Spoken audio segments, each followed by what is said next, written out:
Are you a new or returning player that needs a really easy deck to play? What's going on, guys? My name is Susu from HeadtoHead Battles, and in today's episode, we're going to be going over the top 5 beginner-friendly decks in Yu-Gi-Oh! Master Duels. If you guys like content like this, make sure to subscribe, like, and comment. Hit that notification bell to join the squad, and comment down below if you agree or disagree with anything that I say in this video. I want to preface the video by saying this is a quick overview of its main combo pieces, but I'm going to be showcasing you kind of the simple combos of each and every deck, alright?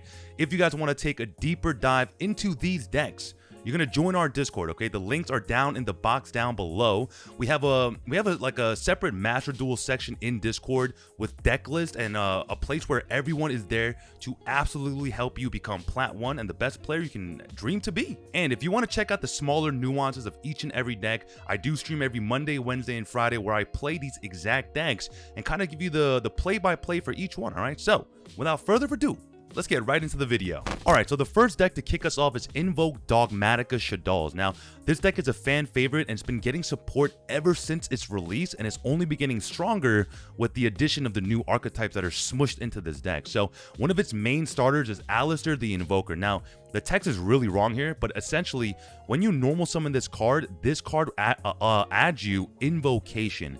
Invocation is your main fusion spell card in the deck, and this card is really good because after you banish the Alistair and Invocation hits the graveyard, you can activate Invocation to add the banished Alistair back to your hand, and the Invocation gets shuffled back into the deck. So the deck inherently is extremely recursive and makes it really, really powerful, right? Your field spell Magical Meltdown is also really powerful because when you activate this card adds you Alistair, and then you normal summon Alistair, and then yada yada yada, right? Now, this card is really good because when this card is on the field and you fusion summon, after you fusion summon, your opponent generally or just should not be able to respond, and you have player priority all over again. So it's a really, really powerful card, okay? Your next best combo piece is Nadir Servant. This card says that I can send one monster from your extra deck to the graveyard, then add one Dogmatica monster or Fallen of Albaz from your deck or graveyard to your hand that has attack less than or equal to that sent monster in the graveyard. And also, you cannot, after this effect resolves, you can't special summon monster from the extra deck. So, generally speaking, if you open Nadir's and Meltdown, you go the entire Invoked engine first, and then you finish off with your Dogmatica engine, right? So now that we know that, I kind of want to go into the combo video to kind of give you a deeper understanding of what that 2-card combo can do. And like I said, if you guys want the deck list or want a deeper dive, join the Discord, and there are people there to help you every step of the way. All right, so let's go into the replay and kind of talk through it. All right, so here we are in the replay, and as you can see, we open Magical Meltdown and Ecclesia and not the Nadir Servant. So Nadir Servant gets you Ecclesia. So basically, if you see Ecclesia, it's a-okay. All right, so we're going to start the turn by activating Magical Meltdown, adding us Alistair the Invoker, and then we're going to summon it and grab Invocation. Then you're going to link it off. You're going to link off the Alistair for Salamangreat Almirage, and then you're going to immediately link off the Almirage for Secure Garna. Now, the reason being is we're going to summon Invoked Mechaba. Now, Invoked Mechaba requires an Alistair and a light monster. And after we activate Invocation, the Alistair gets banished along with the Secure Garna that was on the field, allowing us to end on this Mechaba, right? And afterwards, going to special summon Ecclesia, which will grab us Dogmatica Maximus. Now, Maximus is a crucial piece to this combo, so please keep watching, all right? Then we're going to activate Invocation to add the Alistair back to hand, and the Invocation goes into the deck. Next, we're going to banish the Almirage to summon Maximus, and we're going to use Maximus effect to send Apgalone and Titaniclad. Now, Titaniclad will add you Fleur-de-Lis in the end phase, and Apgalone gets you to your Schism, okay? So, we're going to activate Apgalone, add Schism to our hand, and just dump Call by the Grave because we just don't need it now that we're this far in the combo. So, we're going to set Shaddol Schism, set Infinite Impermanence, and set Forbidden Chalice. Now, watch what happens next turn, okay? We're going to end phase, add Fleur-de-Lis, and then during our opponent's turn, we're gonna summon the Fleur, and you don't have to do this. I'm only showing you that you can, and you're gonna activate Schism, banishing the Apgalone and the Titaniclad to summon you Shaddol Winda. Now, this card is extremely powerful because it says it cannot be destroyed by your opponent's card effects. Also, each player can only special summon once per turn while this card is face up on the field. Your board is completely stacked. And on top of that, Shaddoll Schism matches attributes and will send your opponent's card, okay? It's a non-targeting destruction. It's a send. Sorry, it's a non-targeting send. So because I summoned a dark, it will send this dark. So you can see that it sends it to the graveyard, and then my opponent passes turn, and then we have more than lethal on the field. All right, guys? So if you have any questions about that combo, like I said, please join the Discord. It is the best way for us to help you in real time instead of you waiting for me to answer a YouTube comment, all right? So on to the second deck. All right, so the second deck on my list has to be TrapTrix. Now, this is a really fun trap deck because there is some comboing involved and it has a little bit of everything, okay? So again, let's go over the main combo pieces and talk about some of its better cards, okay? So TrapTrix Myrmelio. This card will, first of all, it's unaffected by the effects of whole normal trap cards. And then when this is normal summoned, you can add one whole normal trap card from your deck to your hand.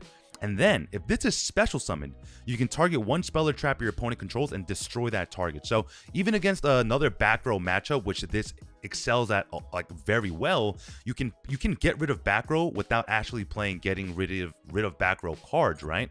Now, your main boss monster, and I know it's weird to say main boss monster, is TrapTrix Sarah. Now, this card is just one of the most insane cards I've ever read in my entire life. All right, so let's read it together. This card says, this link summon card is unaffected by trap effects. Unaffected, okay? You can only use each of the following effects of TrapTrix Sarah once per turn and not during the damage step. 1. If a normal trap card is activated, you can special summon one TrapTrix monster from your deck with a different name than the card you control. So let's say I go TrapTrix Sarah and I set my trap cards, I activate a trap card, I can trigger Sarah, allowing me to summon me like TrapTrix Myrmelio, and Myrmelio is a mandatory trigger. So even if there are no spells on the field, it will trigger anyway, and then you can trigger Sarah's second effect, which says if your other TrapTrix monster's effect is activated, you can set one whole normal trap card directly from your deck, which is absolutely wild, right? And another really good combo piece in the deck is Parallel Exceed. When you summon Sarah and you have Parallel Exceed in your hand, you can special this to the link arrow that it points to, and then once it's on field, you can special summon another one, and the great thing is they both become level 4, right? And one of our other better monsters in the deck is TrapTrix Rafflesia, which is really nice because this card essentially, it'll detach and copy a normal hold trap card from your deck by sending it from your deck to the graveyard. So this is essentially a quick effect, any trap card that you want. And because this deck could play into Nibiru, with Rafflesia on the field, you can send Gravedigger's Trap Hole to dodge Nibiru, and I'll show you how.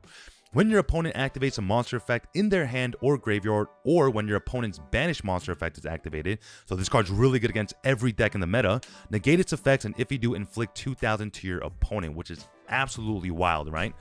Another really good combo piece in this deck is Shade Brigandine. This card says if you have no traps in your graveyard, you can activate it this turn. So after you go into Sarah, you can activate this trap card, summon another TrapTrix, because this is a level 4, and all your TrapTrix are level 4, and you can go into something called Time Thief Redoer, and this card is absolutely insane because every standby phase, you get to attach a card from the top of your opponent's deck, which is insane, and then you can detach cards and get following effects. So if you detach a monster, you can banish this card until the end phase, so you can make this card dodge card effects. If you detach a spell, you draw one, and if you detach a trap, you can place one card your opponent controls on top of the deck. It's a non-targeting shuffle back into the place on top of the deck, which is really, really powerful. All right, so if you guys want the rest of the deck and the deck list, head to Discord. But let's go head over to see this goddamn combo. Okay, so we opened a pretty nice hand, and this is absolutely full combo, and it's Nibiru proof, okay? So we're going to normal summon Myrmelio, which will add as Gravedigger's Trap Hole. You can add any trap hole, it doesn't matter, okay? And then we're going to link off for TrapTrix Sarah, which will trigger our Parallel Exceed from the hand to summon itself. And then it's going to trigger again to summon another one from the deck, and they're both level 4s. Here we're going to make Rafflesia because now this is our 1, 2, 3, 4, 5th summon. And then we're going to set Shade Brigandine, activate Shade Brigandine, and then TrapTrix Sarah will activate, summoning us Myrmelio. Now Myrmelio, like I said, is a mandatory trigger, so that will trigger even with nothing on field. And then Sarah will trigger again, setting us another Gravedigger's Trap Hole. It could be any trap hole, but obviously this is just for replay's sake. And then you can make Time Thief Redoer, set all your cards and pass. Now, this board is insane because you have 1, 2, 3, 4, 5, 6 interruptions, as well as Sarah counts as another interruption because you can summon Mermelio or summon another TrapTrix monster to get their effects, and you gain card advantage because TrapTrix Sarah will set you a normal hold trap card straight to from deck to field, which is insanely powerful. So if you guys want a really fun combo-y trap deck that doesn't lose to Lightning Storm and other ridiculous blowout cards, give TrapTrix a try. And if you like the deck, like this video. Alright, so the third deck on my list is going to be Crusadia for beginners. Now, this is a very, very easy and fun OTK deck, and the deck teaches you how to link climb and how to kind of like link summon properly, right? So, as always, let's go over the main combo pieces. Now, one of your best cards in the deck is Crusadia Maximus. This card can special summon to wherever a link zone points to, and you can normal summon it as well. And then you can target one Crusadia link monster you control, and this turn, if it battles an opponent's monster, any battle damage it inflicts is doubled. So this is like kind of your end piece, and you'll see it in the combo. Now, the best cards in your deck, Kaijus. If you're not a fan of Herald of Ultimateness or other cards that you simply like cannot get rid of, Kaijus are the answer. Because tribute summoning is a gaming mechanic, you can't stop it unless your opponent has a card that says like you cannot special summon, because although it tributes, it still counts as a special summon. So we're playing 9 Kaijus in a 40 card deck, so we're bound to see, mathematically speaking, 2 in our opening hand. Now, one of your better cards on the deck is Crusadia Power. Crusadia Power essentially makes your Crusadia monster unaffected by anything. So let's say your opponent wants to hand trap you, you can quick effect chain Crusadia Power and not worry about getting hand trapped, all right? So your main baddie, the big bad, Crusadia Equamax. So this card gains attack equal to the combined original attack of all monsters this card points to, and quick effect, you can tribute a Crusadia or World Legacy monster and then target a face-up card your opponent controls and negate its effects. So this deck is a going second deck, so you generally never want to go first because your opponent kind of needs to play for you to play as well. And we are also playing Lightning Storm and Feather Duster, but this is genuinely only for if they set back row, because we need our opponent to have a monster on the field for us to be able to resolve this combo. So I know you guys are dying to see this combo. Let's go check it out. All right, so in our opening hand, we opened 2 Kaijus, 2 names, and Crusadia Power now. So we're going to let our opponent play. I mean, this is just the AI bot, so they're not doing anything impressive. So he's going to swing me for 400, okay? So we're going to draw a card. It's another name. We're going to Kaiju the monster, but it needs to be under one of these extra monster zones, and you'll see why. Next, we're going to normal summon Crusadia Reclusia to summon Crusadia Magius. Now, we can summon Crusadia Draco, and Draco basically adds back a Crusadia that you normal summon from the graveyard so that you can use it as a further extender. Magius allows us to grab any Crusadia name from the deck, okay? So we're going to grab back the Reclusia and we're going to add Leonis. At this point, it doesn't matter what you add, okay? And then you're going to link 2 into Crusadia Regulex. So Magius searches us a monster. Regulex searches us a spell or trap, a Crusadia spell or trap, okay? So we're going to now summon the Leonis, triggering Regulex, adding us Crusadia Revival, which is our field spell, which says that all Crusadia Link monsters on the field gain 500 attack, and once per turn, you can target a Crusadia Link, and it can attack every monster once each, okay? So next, we're going to resume. We're going to go into Crusadia Equamax. Now, Equamax has an arrow pointing up, and I gained Gamma Seal's attack, right? Next, we're going to special summon Maximus, and then special summon our own Kaiju, because if our opponent has a Kaiju, I can summon a Kaiju for free. I'm going to activate Crusadia Revival, and then I'm going to go Maximus effect, target my Equamax to give it double battle damage, okay? And now, I'm going 9600 into 22, which is 7400 times 2, which is 14,800 damage, okay? So we're going to just one-shot into our opponent, and that essentially is how you play Crusadias. Now, the one downside to Crusadia is sometimes you do need a rather specific hand, but there are so many extenders in the deck that you generally get there most of the time, all right? So if you guys have any more questions about the deck, please join the Discord, because like I said, that is the best, the best place for us to help you in real time, all right? So on to the next deck. All right, so the fourth deck on our list is going to be Dragonmaids. Now, Dragonmaids is a control-oriented style deck, but it puts out a lot of damage. So, as always, let's go into the main combo pieces, okay? So, Chamber Dragonmaid. This card says if this card is normal or special, I can add a Dragonmaid spell or trap from your deck to your hand, right? And at the start of the battle phase, and all Dragonmaid monsters have this clause, you can return this card to the hand, and if you do, special summon one level 7 or higher Dragonmaid monster from your hand or graveyard. So that's sort of the gimmick of the deck, right? You tag out at the start of battle phase to put out these huge dragon mommies, all right? So the big ones aren't that important, so we'll kind of skip over it for this video. But if you guys want more help, you know where to find it, all right? So one of your best trap cards is Dragonmaid Tiding because it does two things, all right? One, if it's placed on the field, you can target one dragon monster you control and one card your opponent controls or in the graveyard and return them to the hand. So if your opponent commits a normal summon, you can use this card so, you know, they generally don't get to play. Now, if this is in the graveyard, it acts as a monster reborn, and that's all you need to know. It's pretty simple. Like I said, this deck is for beginners, okay? So your main boss monster and your Omni Negate is Dragonmaid Shao. Now, this card is really good because it counts as an advantage getter as well as an Omni Negate. So it says during each standby, you can special summon one level 9 or lower Dragonmaid monster from your hand or graveyard, which is really good.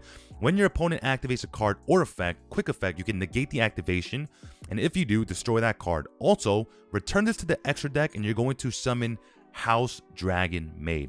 House Dragonmaid is really cool because whenever a Dragonmaid card goes from field to hand, you can pop a card once per turn. So it's really powerful, okay? One of your other main boss monsters in the deck is Hieratic Seal of the Heavenly Spheres. This card says, once per turn, if this card is in the extra monster zone, quick effect, you can tribute one monster from your hand or field, but generally you're going to tribute itself, and then return one face-up card on the field to the hand. If this card is tributed, which I just said, I can special summon one dragon monster from your hand or deck and make its attack and defense 0. Now, we don't care about that because all the smaller Dragonmaids upon special summon have effects. So Parlor will dump a card from deck to graveyard. Chamber Dragonmaid will allow you to add a spell or trap. Kitchen Dragonmaid says I can add a Dragonmaid monster. Now, generally, Kitchen Dragonmaid is kind of your worst Dragonmaid, but still very necessary. Now, I know you guys are dying for the combo. Let's get there. Okay, so the Dragonmaid combo is really simple, but very powerful, okay? So, I'm going to normal summon Chamber Dragonmaid, adding me my fusion spell, Dragonmaid Changeover, okay? Now, we're going to activate Changeover using Parlor and Low Par in the hand to summon Shao, which is our Omni Negate, and it's a huge body, okay? Then we're going to activate Dragonmaid Hospitality, which will summon me my Parlor Dragonmaid, which will dump me Tiding, which is a monster reborn. So now, this gives me recovery on following turns, which is really nice. Then we're going to turn the Parlor and the Chamber into our Hieratic Seals and set Paleozoic Dinomyscus, which says I can target one face-up card on the field, I can discard one card, and if you do, banish it. And once per chain, when a trap card is activated, while this is in your graveyard, I can special summon this, but that's not too important right now. But let's see what happens on my opponent's turn, okay? In the standby, I activate Shao, which will get me Chamber Dragonmaid, which gives me even more follow-up in a Dragonmaid Tiding, or you can also add Hospitality here. Next, when my opponent normal summons, I'm going to tribute the Hieratic Seals for cost, which will bounce his normal summon back, and then Seal's effect will summon me Nurse Dragonmaid, which will special summon me Parlor Dragonmaid, dumping Dragonmaid Ernest into the graveyard so that when I do battle, I can tag out the Ernest or tag out any of the Dragonmaid monsters for Ernest, all right? So if you guys want a control-oriented style deck, but that can still put up an amazing amount of damage and has some like very simple interactions, I highly do recommend Dragonmaids. And finally, onto the final deck. All right, so the final deck on my list, and albeit this is the hardest one, but it's still really easy once you get the combo line down, all right? So it's VirtualWorlds. I know, it's the best deck, okay? So your main combo pieces, VirtualWorld My Hime Lulu. So we just call it VirtualWorld Lulu, or just Lulu, all right? So if this card is in your hand, you can target one VirtualWorld card you control, send one VirtualWorld card of a different type, and from your deck to the graveyard, and if you do, special summon this card, then you can add one VirtualWorld card of the third type. So if there's a trap on the field, a VirtualWorld trap, I can go Lulu, target the trap, send a spell, and add a monster. I know, it's mind-blowing, but stay with me here. Its next combo piece is Virtual World City Kowloon. So Kowloon says I can place one Virtual World Gate card from your deck face up in your spell and trap zone, then apply one of these effects. It doesn't matter. All we care about is the very first effect, because we're going to be activating from the deck Virtual World Chuche. Chuche says you can target one face-up card on the field and shuffle 2 of your banished Virtual World cards with different names from each other into the deck, then destroy that card. So you'll kind of understand what I mean as we go along more to the combo, all right? So kind of your big bad boss monsters. VFD, or True King of All Calamities. You can easily make this card in this deck, and this card is ridiculously powerful and is banned in the TCG and limited in Master Duels for good reason. Let's read this card together. It says, once per turn, quick effect, I can detach one material from this card and declare one attribute. This turn, all face-up monsters on the field become that attribute. Also, all monsters in your opponent's possession with that attribute cannot activate their effects or attack. Insane. All right, we don't care about the last effect because we don't play other True Draco or True King cards, okay? Another big bad boss monster in the form of a floodgate is Virtual World QB Shen. So all we care about is this pertinent effect. Any card sent from field to the graveyard is banished instead, okay? So this is categorized as a floodgate. Now, this deck is very, very difficult, but this is one of my favorite decks to play on stream. So if you guys want more information about the deck instead of just kind of a quick overview, you can head over to twitch.tv/HeadtoHead and catch me clapping some cheeks there. But I do want to kind of go over its main combo line, so let's get to it. Okay, so this combo is going to be really long, but I promise you it's very easy. The only 2 cards you need to do this combo is Lulu and Kowloon, okay? So we're going to activate Kowloon, which will set the Chuche, or rather activate the Chuche. Then we're going to go Lulu, target Chuche, sending Kinglong. So Kinglong is your extenders. This card says you can banish this card from your graveyard and add a Virtual World monster from your deck to your hand, then send one card from your hand to the graveyard. So in this case, we can kind of unbrick our hand, which is really, really nice. And I'll show you what I mean later. So we're going to add Gigi. We're going to go Gigi, target Chuche, dump Nian, which is another extender, okay? Then we're going to make Stardust Charge Warrior, which allows us to draw a card. And we drew a brick, right? Psyframe Driver is one of the few bricks in the deck. But because we have Kinglong, we can add our combo piece and discard the brick, which is really, really nice. Now, Lao Lao, we're gonna Lao Lao target Chuche, summon the Lao Lao, and Lao Lao summons another Virtual World from the graveyard, and Nian will special herself when another level 3 is normal or special, or when another level 3 is special, all right? So from here, we're gonna go Lily, target the Gigi, send Zhan Wu. Zhan Wu is a monster reborn that we're going to need for next turn, just in case somehow they break the board, okay? So next, we're going to go into Ravenous Croc, which draws us another card, all right? So that's going to draw us a card. We drew another Kowloon, it doesn't matter. And then we're going to go Zhan Wu effect, summon back the Lulu, dumping the Kowloon that we drew because we don't need it, right? And then we're going to make, with the Stardust and the Nian, and we're going to make our Floodgate, which is Shen. And then we're going to make the True King of All Calamities. But we're not done yet, all right? We're going to use True King of Calamities effect and call, it doesn't matter, right? We'll call Light so we don't get into Beerroot. And then we're going to detach the Shen, which is follow-up. And then we're going to use the Lulu and the Lily to summon us Cloud Castle, which will use its effect to summon us back the Shen.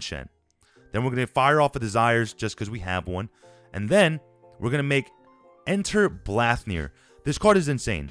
This card says I can banish one card that your opponent controls, banish a random card from your opponent's hand, which is the effect that we're going to use. We can banish one card from your opponent's graveyard or banish the top card of your opponent's whatever, right? So we're going to use the effect to banish a card, and we're going to detach Shen. Really important here, okay? And then next turn, we can summon back the Shen from the graveyard. We have Kinglong for follow-up. And on top of that, we have a Chuche pop because we do have 2 Virtual World cards with different names in the graveyard. Generally speaking, even if you had just True King of All Calamities on the field, you're generally winning the game. But now you get to rip a card out of your opponent's hand. You have a pop on the field and a Floodgate that will come back, plus the Ash in your hand. All right, guys? All right, so that's it for our top 5 beginner-friendly decks. I know this was a long video. I'm going to be putting timestamps in just for you guys, and I want to reiterate, okay? This was a quick overview. If you guys want the deck list or need some more help with the deck theory, please join the Discord. I'll have the links in the description box down below. And if you guys want to kind of work through the smaller nuances of the deck, you guys can do that over on twitch.tv/HeadtoHead Battles. We stream every Monday, Wednesday, and Friday. And as always, guys, if you guys enjoyed this video, please subscribe to the channel, like the video, and comment down below if you agree or disagree with anything that I've said. All right. Now, I know this is a super long video, but I freaking love you guys so much, man. I'll catch you in the next one. This is Sushu from HeadtoHead Battles, signing out.